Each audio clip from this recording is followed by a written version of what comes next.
Hello hi అందరికీ. ఈరోజు మనం డైకాట్ రూట్ స్ట్రక్చర్ గురించి తెలుసుకుందాం. సో డైకాట్ రూట్లో మనకు 3 రీజియన్స్ ఉంటాయి.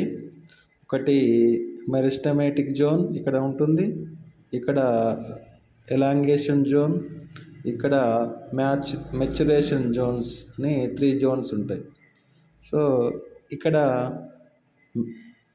మెరిస్టమేటిక్ జోన్లో సెల్స్ అనేవి న్యూ సెల్స్ అనేవి డెవలప్ అవుతూ ఉంటాయి, ఆర్జిన్ అవుతూ ఉంటాయి. ఇక్కడ నుంచి రూట్ అనేది గ్రోత్ అవుతూ జరుగుతుంది. సో ఈ యొక్క మెరిస్టమేటిక్ జోన్ చివరిలో మనకు దీన్ని కవర్ చేస్తూ ఒక థింబుల్ లైక్ అంటే ఒక సంచి లాంటి స్ట్రక్చర్ ఉంటుంది. దీనినే రూట్ క్యాప్ అంటారు. సో దీని తర్వాత ఉండే భాగాన్ని మెరిస్టమేటిక్ జోన్ తర్వాత ఉండే భాగాన్ని ఎలాంగేషన్ జోన్ అంటారు, ఇక్కడ నుంచి ఇక్కడ వరకు.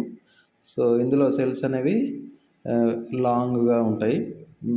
మెరిస్టమేటిక్ జోన్లోని సెల్స్ డిఫరెన్షియేషన్ చెంది ఇక్కడ ఎలాంగేషన్ జోన్లోకి వెళ్ళడం జరుగుతుంది. ఇక్కడ సెల్స్ అనేవి పొడవుగా లాంగ్గా ఉంటాయి. ఎలాంగేషన్ జోన్ తర్వాత మ్యాచురేషన్ జోన్స్ ఉంటుంది, ఇక్కడ నుంచి ఇక్కడ వరకు. అంటే ఎలాంగేషన్ జోన్లోని సెల్స్ పూర్తిగా మెచ్యూర్ అయ్యి సో తర్వాత డిఫరెన్షియేషన్ కానీ డివిజన్ కానీ చెందకుండా ఉంటాయి. సో ఇక్కడ ఈ మెచ్యురేషన్ జోన్ నుంచి మనకు సెకండరీ రూట్స్ అనేవి వస్తాయి. సో ఇది మొత్తం ఏమో ప్రైమరీ రూట్, దీని నుంచి వచ్చేదేమో సెకండరీ రూట్. మళ్ళీ సెకండరీ రూట్ నుంచి ఇంకొక బ్రాంచెస్ కూడా వస్తాయి, వాటిని టెర్షరీ రూట్స్ అంటారు. సో మొత్తంగానైతే మనకు ఈ యొక్క సెకండరీ రూట్స్ అనేవి మ్యాచురేషన్ జోన్స్లో డెవలప్ కావడం జరుగుతుంది.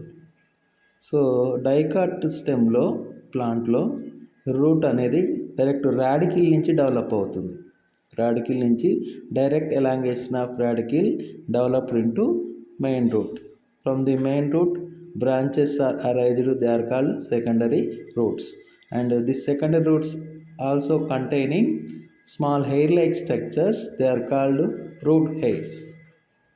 So the function of the root, they give anchorage function to the plant body and absorb the water and minerals from the soil. So this is about the dicot stem morphology. Thank you.